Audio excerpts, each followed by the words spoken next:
ఇక మనకి 7/10/2024 సోమవారం రోజున మహాచండీ అవతారం అంటే ఈ రోజున అమ్మవారికి మహాచండీ అలంకారంలో కనిపించేటువంటి శుభయోగం. తప్పకుండా అమ్మవారి అనుగ్రహం బ్రహ్మాండం ఉంటుంది. శత్రునాశనాన్ని, మిత్రలాభాన్ని, దుష్టశక్తుల నుంచి బయటపడేయడానికి, వాహన పూజలకి, అలాగే ఇతరత్ర ఏదైనా కొత్త వస్తువులు కొనుగోలు చేయడానికి, కొత్త వ్యాపారం ప్రారంభం చేయడానికి రోజు అత్యంత శుభమైనటువంటి రోజుగా చెప్పవచ్చు. ఈ మహాచండీ రోజున చండీ పారాయణం వినడం శ్రేయస్కరం. చండీ హోమం ఇంకా అద్భుతమైనటువంటి ప్రయోజనాన్ని కలిగిస్తుంది. కాబట్టి మీరు తప్పకుండా మహాచండీ అమ్మవారి దర్శనంలో యాష్ కలర్ అంటే బూడిద రంగు వర్ణం కలిగినటువంటిది, నలుపు రంగు వర్ణం కలిగినటువంటిది, పింక్ కలర్ బార్డర్ కానీ తెలుపు రంగు బార్డర్ ఉన్నటువంటి చీరను అమ్మవారికి అలంకారం చేయడం చాలా విశేష శుభాన్ని కలిగిస్తుంది. అలాగే ఈ రోజున అమ్మవారికి ప్రీతికరమైనది తప్పకుండా గుమ్మడికాయలతో పెట్టినటువంటి నైవేద్యం, గుమ్మడి కూర. అలాగే ఈరోజు మనం తప్పకుండా మీరు గుమ్మడికాయని అమ్మవారికి బలి ఇవ్వాలి. అంటే బలి కోసం అమ్మవారికి గుమ్మడికాయని కొట్టాలి. బూడిద గుమ్మడికాయని పూజ చేసుకోవాలి, చేసుకొని ఇంటికి కట్టుకోవాలి. పండు గుమ్మడికాయని ఆయా అమ్మవారికి బలి ఇచ్చే ప్రయత్నం చేయాలి. పండు గుమ్మడికాయ కూరని నివేదన చేయాలి. అలాగే కందిపప్పుతో ఇటువంటి నైవేద్యాన్ని, ఎర్ర కందిపప్పుతో నైవేద్యాన్ని అమ్మవారికి పెట్టాలి. చిత్రాన్నము, పులిహోర, మహానైవేద్యం తప్పకుండా అమ్మవారికి నివేదన చేసేటువంటి ప్రయత్నాన్ని మహానైవేద్యాన్ని తప్పకుండా అమ్మవారికి పెట్టాల్సిన అవసరంగా చెప్పబడుతోంది. కాబట్టి మీరందరూ కూడా సమస్తమైనటువంటి శుభయోగాలు పొందడానికి, శత్రునాశనాన్ని పొందడానికి ఈ మహాచండీ అమ్మవారిని పూజించే ప్రయత్నం చేయండి.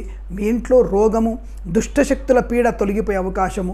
ఇక మనం చాలామంది అనుకుంటారు కదా, చేతబళ్ళు, ఆ బడులు, ఈ బళ్ళు ఉంటాయి అనుకుంటారు కదా, అవన్నీ కూడా ఈ యొక్క చండీ పారాయణతో పటాపంచలయ్యేటువంటి అవకాశాలు ఉంటాయి. తప్పకుండా ఈరోజు మీరు అమ్మవారిని ప్రార్థన చేయండి. శుభమైనటువంటి మంగళకర ఆనంద యోగాలు పొందుకోవచ్చును. ఇక 8/10/2024 మంగళవారం రోజున సమస్త జనావళికి కావలసినటువంటిది, ఇష్టమైనటువంటిది ధనమూలం ఇదం జగత్. మహాలక్ష్మి అమ్మవారి యొక్క అవతరణ, అమ్మవారి యొక్క రూపంలో అంటే ఈ మహాకాళి, మహాలక్ష్మి, మహాసరస్వతి రూపంలో ఈరోజు మహాలక్ష్మి అవతారంలో మనకి ఆ యొక్క అమ్మవారు ప్రసన్నురాలయ్యేటువంటి అవకాశం ఉంటుంది. కాబట్టి ఇక్కడ అమ్మవారికి ఉదయాస్తమానం అంటే లలితాపారాయణం, శ్రీచక్రార్చన, నవావరణార్చన, చండీ పారాయణం, చండీ హోమము, సాయంకాలం పూట లలితా సహస్రనామపారాయణము చేస్తూ ఈరోజు తప్పకుండా మీరు పంచదీప ప్రజ్వలన చేయాలి. అంటే పంచదీప ప్రజ్వలనం 5 ఒత్తులు వేసి ఒక దీపాన్ని వెలిగించి ఆ దీపానికి లక్ష్మీ స్వరూపంగా భావించి అష్టోత్తర నామాలతో ప్రకృత్యై నమః, వికృత్యై నమః, శ్రద్ధాయ నమః, విభూత్యై నమః అనేటువంటి నామాలతో ఆ యొక్క లక్ష్మీదేవిని మీరు ఆరాధించడం వల్ల మీ ఇంట్లో స్థిరమైన లక్ష్మీ ప్రాప్తి ఉంటుంది. అలాగే రూపాయి బిళ్ళలతో కానీ, స్వర్ణముతో కానీ అమ్మవారిని 108 నామాలతో పూజ చేసి ఒక 5 కానీ 11 కానీ మీరు బీరువాలో పెట్టుకోండి. మిగిలినవన్నీ కూడా అందరికీ పంచడం కానీ, మీరు వ్యాపారానికి ఉపయోగించడం కానీ, లేదా ఏదైనా వస్తువులు కొనుక్కోవడానికి కూడా ఆ డబ్బులు ఉపయోగించవచ్చు. 5 కానీ 11 కానీ మీ ఇంట్లో ఉంటే చాలు, అంతకు మించిన అవసరం లేదు. ఎవరెవరికైతే ఈ యొక్క రూపాయి బిళ్ళని మీరు ఇచ్చారో వారి ఇళ్లలో, అందరిళ్లలో కూడా ధనకనక వస్తువాహన ప్రాప్తి, కోట్ల కొలది రూపాయలు సంపాదించుకునేటువంటి భాగ్యాన్ని అమ్మవారు కలిగించే అవకాశం ఖచ్చితంగా ఉంటుంది. కాబట్టి ఆ యొక్క మిగతా రూపాయి బిళ్ళని మీరు అందరికి కానుకగా ఇవ్వచ్చు, లేదా ఏదైనా వస్తువులు కొనుక్కునే ప్రయత్నం చేయవచ్చు. ఎటువంటి ఇబ్బంది లేదు. సాయంకాల సమయంలో తప్పకుండా ఈ అమ్మవారికి అర్చన మాత్రం తప్పకుండా చేయండి. అలాగే ఈ అమ్మవారికి కేవలం తీపి పదార్థాలు, అన్ని రకాల తీపి పదార్థాలు, రవ్వ కేసరి, లడ్డు బూందీ, తర్వాత మనకి ముద్గ పాయసము అంటే పెసరపప్పుతో పాయసము, తర్వాత మనకి ఈ సగ్గుబియ్యం యొక్క పాయసాన్ని అమ్మవారు తయారు చేసి అమ్మవారికి తప్పకుండా నివేదన చేయండి. అమ్మ అనుగ్రహానికి పాత్రులయ్యే అవకాశం, అఖండ స్థిరలక్ష్మి ప్రాప్తి పొందుకునే అవకాశాలు బలంగా ఉంటాయి. ఇక 9/10/2024 బుధవారం రోజున జ్ఞానప్రసన్నాంబాదేవి అమ్మవారి యొక్క రూపము చూచినంతనే మనలో బుద్ధి ప్రేరేపితమవుతుంది, సద్బుద్ధి ప్రాప్తించే అవకాశం. వీణాధారి అయి శ్వేతవర్ణపు చీరను అలంకరించుకొని అమ్మవారు మనకి చతుర్భుజిగా 4 భుజాలతో కలిసి అమ్మవారి మనల్ని సరస్వతి రూపంలో ప్రసన్నంగా కనపడుతోంది. ఆమెను చూడగానే మనకి అనేకమైనటువంటి జ్ఞాన సంపద పెరుగుతుంది. కాబట్టి మనందరం కూడా ఈరోజు పిల్లల చేత తప్పకుండా ఈ సరస్వతి అష్టోత్తరాన్ని చదివించండి. దానివల్ల మంచి బుద్ధి ప్రేరేపితమవుతుంది. చంచల బుద్ధి నుంచి స్థిరమైన బుద్ధి ఏర్పడుతుంది. ఉన్నతమైనటువంటి విద్యాభ్యాసం ఏర్పడుతుంది. ఆగిపోయినటువంటి పనులు కానీ, విద్య కానీ మళ్ళీ పరిపూర్ణమైనటువంటి శుభయోగాల పరంపర పొందుకునే అవకాశాలు ఖచ్చితంగా ఉంటాయి. కాబట్టి విద్యార్థులు రోజువారీ పూజా కార్యక్రమాలు, శ్రీచక్రార్చన, నవావరణ అయిపోయిన తర్వాత సరస్వతి అష్టోత్తరాన్ని చదువుకోవడం, సరస్వతీ పూజ చేయడం వల్ల అద్భుతమైనటువంటి శుభయోగాలు ఉంటాయి. ఈరోజు అమ్మవారికి తెల్లటి వర్ణపు చీరని, పసుపు వర్ణం ఉన్నటువంటి బార్డరు లేదా ఆకుపచ్చ బార్డరు, పింక్ కలర్ బార్డర్ ఉన్నటువంటి చీరను అమ్మవారికి అలంకారము చేసి, ఈరోజు ఇక్కడ కూడా మనము ఈ పెసర అన్నము అంటే పెసరపప్పుతో చేసినటువంటి అన్నము, అలాగే కాయగూరలు ఎక్కువగా వండి అమ్మవారి నివేదన, మహానైవేద్యము, మరియు ఇక్కడ చాలామంది ఈ రోజున అన్నము సాంబారు అంటే సాంబార్ అన్నం అమ్మవారికి నివేదన చేసేటువంటి ప్రక్రియ కూడా ఉంది. కాబట్టి సాంబారు అన్నము కూడా అమ్మవారికి నివేదన చేయడం వల్ల అద్భుతమైనటువంటి ఆనంద శుభయోగాలు పొందుకోవచ్చును. ఇక 10/10/2024 అత్యంత శక్తి కలిగినటువంటి సమస్త శత్రునాశనాన్ని, పుత్ర పౌత్రాభివృద్ధిని కలిగించేది, మనలో చైతన్యాన్ని, లోక కళ్యాణాన్ని, దుర్గనాశనాన్ని, దుర్గం అంటే దుఃఖము, దుఃఖాన్ని పోగొట్టేది, దుర్గతిని నాశనం చేసేది, మంచి సద్గతిని ప్రాప్తించగలిగేది దుర్గాదేవి. ఆ దుర్గాదేవి రోజు ఈ దుర్గాష్టమి, ఈరోజు మనకి ఈ రోజున అమ్మవారు దుర్గాదేవి అలంకారంలో కనిపించేటువంటి అవకాశం ఉంటుంది. అయితే ఈరోజు మనము అమ్మవారిని రక్తవర్ణపు చీరని లేదా లేలేత మందారపు పువ్వు ఉన్నటువంటి చీరని అమ్మవారి కనుక మనం అలంకరింపజేస్తే అద్భుతమైనటువంటి ఆనంద శుభయోగం కలుగుతుంది. శత్రునాశనమే సమస్త శత్రునాశనం. మనలో ఉండేటువంటి అరిషట్ వర్గాలని కూడా నాశనం చేయగలిగే శక్తి మనం పొందుకోవచ్చును. కాబట్టి మనందరం కూడా ఈరోజు దుర్గాదేవిని పూజించడం మంచిది.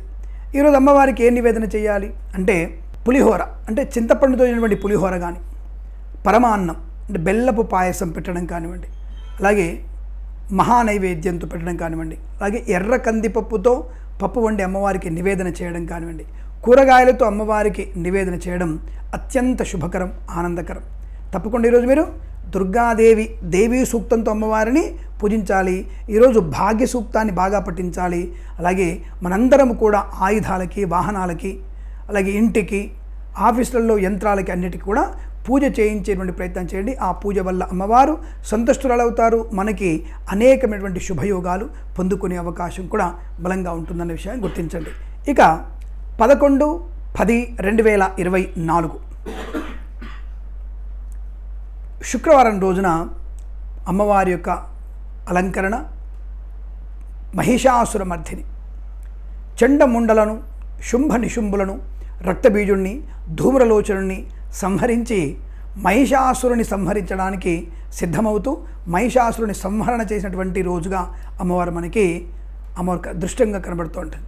అంటే ఈరోజు అమ్మవారికి అష్టోత్తర భుజాలు కలిగి ఉంటుంది. 108 భుజాలు కలిగినటువంటి అమ్మవారి మహావికృత రూపం. వికృత రూపం అంటే అమ్మవారు ఏదో అసహ్యంగా ఉంటారని కాదు, వికృతమైనటువంటి పెద్ద రూపం. ఆవిడే ఒక రాక్షసులా కనబడుతుందేమో, ఇంత పొడుగుంది, 108 భుజాలు ఉన్నాయి. అసలు ఆమె యొక్క ఆది అంతము తెలిసినటువంటి ఒక వికృతమైనటువంటి ఆకారంలో కనబడుతుంటుంది. ఎందుకంటే రాక్షస సంహారం చేసి తన యొక్క ఉన్మాద స్థితిలో ఉంటుంది. ఒక చెడ్డవాడిని తరిమి కొట్టినప్పుడు, వాడి రక్తాన్ని తాగినప్పుడు అమ్మవారికి ఒక ఉన్మాద ప్రక్రియలు ఉంటుంది. కాబట్టి అమ్మవారిని ఈరోజు మనం నీలపు రంగు వస్త్రము లేదా మనకి మనకి బూడిద రంగు వస్త్రము అంటే యాష్ కలర్ వస్త్రాన్ని, నలుపు రంగు వస్త్రాన్ని, కొన్ని ప్రాంతాల్లో కాళికామాతగా అవతారణలుగా అమ్మవారిని పూజిస్తారు. కాబట్టి తప్పకుండా ఈరోజు మహిషాసుర మర్ధిని తప్పకుండా మనము బూడిద రంగు వస్త్రంతో అలంకరణ చేయవచ్చును. తప్పకుండా ఇక్కడ తెలుపు రంగు కానీ బంగారపు వర్ణం కలిగినటువంటి అంచుతో కూడినటువంటి వస్త్రాన్ని అలంకరింపజేసి అమ్మవారికి ఈరోజు 11 పదార్థాలు, గుమ్మడికాయ, సోరకాయ, సగ్గుబియ్యము, మహానైవేద్యము, అది ముద్గధాన్యము, అలాగే పంచభక్ష పరిమాణాలు, చిట్టిగారెలు, వడలు లాంటివి అమ్మవారికి నివేదన చేసే ప్రక్రియ తప్పకుండా చేయాలి. దానివల్ల మంచి ప్రయోజనాన్ని, ఆనందకరమైన శుభయోగాన్ని, సంపదని పొందుకునే అవకాశం, శత్రునాశనాన్ని పొందుకోవచ్చు. మనలో ఉన్నటువంటి జాడ్యత్యాన్ని, ఈ జాడ్యానంతా కూడా పోగొట్టుకొని చైతన్యవంతులుగా మారే అవకాశం, సమస్త శత్రునాశనం, ఆనందకరమైన శుభయోగాలు పొందుకోవచ్చు. ఈ యొక్క అమ్మవారిని మనం ఈరోజు దర్శనం చేసుకొని ఆనంద శుభయోగాలు పొందుకోవచ్చును. ఈ రోజునే మనకి ఈ కలశోద్వాసన, మనం మొదటి రోజు పెట్టిన కలశాన్ని ఇవాళ ఉద్వాసన చెప్పేయాల్సిన అవసరం ఉంటుంది.